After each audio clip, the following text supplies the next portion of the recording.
Asek, good morning. Yes. Naririnig niyo na po kami, Asek. Opo, narinig ko Ayan. kayo. Salamat po.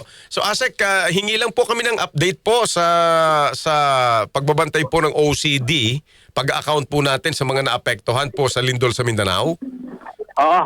So as of this morning, 6 o'clock, meron na po tayong 35,673 families from 199 barangays na affected dito sa lindol na ito that covers Region 11, 12, 9, and BARM. All right.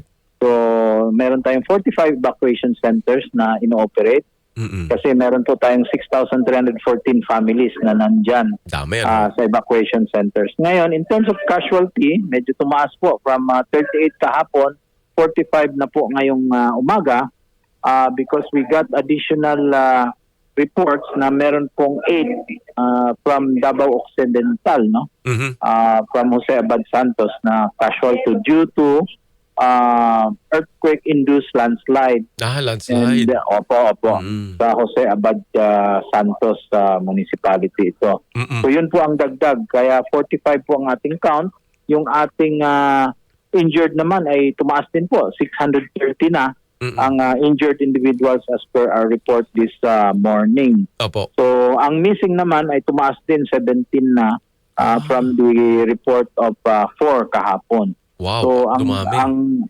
Dumami. Ang dagdag dyan ay galing sa Davao Occidental, 13, Opo.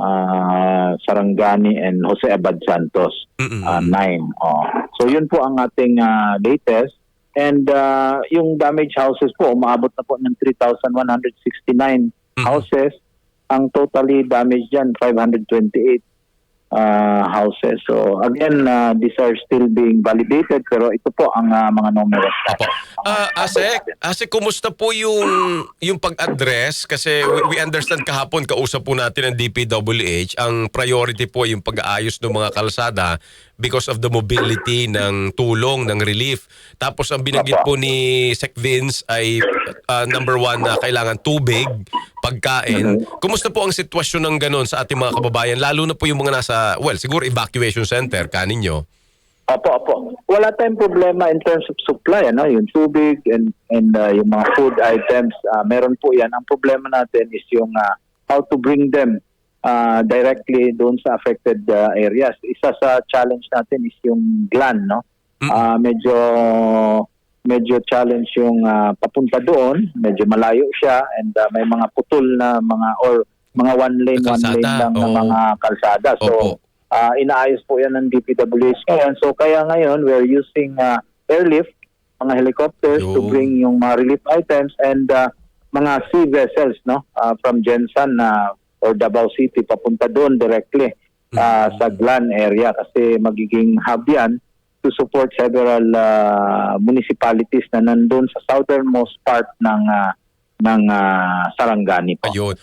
Habang nag-uusap tayo, Asek, wala nang isolated na municipality? In terms of, wala namang isolated kasi yung Balut Island, Municipality of Balut Island ay napuntahan din naman kahapon. May helicopter tayo, nag-transport tayo ng mga victims to the mainland. Yun lang, talagang how to bring this assistance to them na available naman po, yun po ang challenge. But we are addressing po ito. Right. Nandiyan lang po ang ating Coast Guard, ang ating Navy, ang ating Air Force, at may mga trucks tayo. So yung how to reach lang itong mga areas ay medyo difficult because of the distance. Opo. And yung challenge sa daan. Opo. So air, helicopter, aeroplan ang ginagamit po ninyo at saka kanin nyo ay sea, sa dagat po yung relief. Apo. Mayroon po bang timeline ang DPWH sa assessment po nila kung kailan po somehow magkakaroon po ng mabilis na mobility sa road dito po sa kanilang mga kinukumpuni sa daan? Ang kinumit ng DP sa atin is today, hanggang bukas ay ma-restore or madaanan na yan. Although nadadaanan naman, may mga alternate routes tayo. Pero syempre challenge yan kasi medyo humaba yung biyahe. Opo. So, but we have been assured by Sec Vince, yung kanyang team sa DPWH na puspusan po silang ginagawa itong debris clearing and civil works In fact, 458 personnel na po ang na-deploy ng DPWH. That is in addition sa mga LGUs, no? Na nag-deploy din ng kanilang mga sariling engineers Opo. just to clear itong mga road networks natin. Opo. Sa kuryente, signal, wala po tayong problem ngayon, ASEC, no?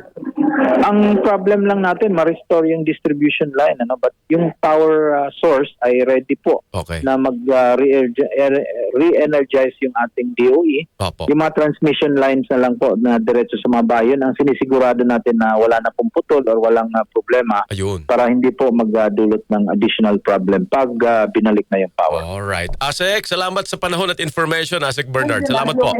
Yes, maraming salamat din po. Assistant Secretary Bernardo Rafaelito Alejandro IV, Deputy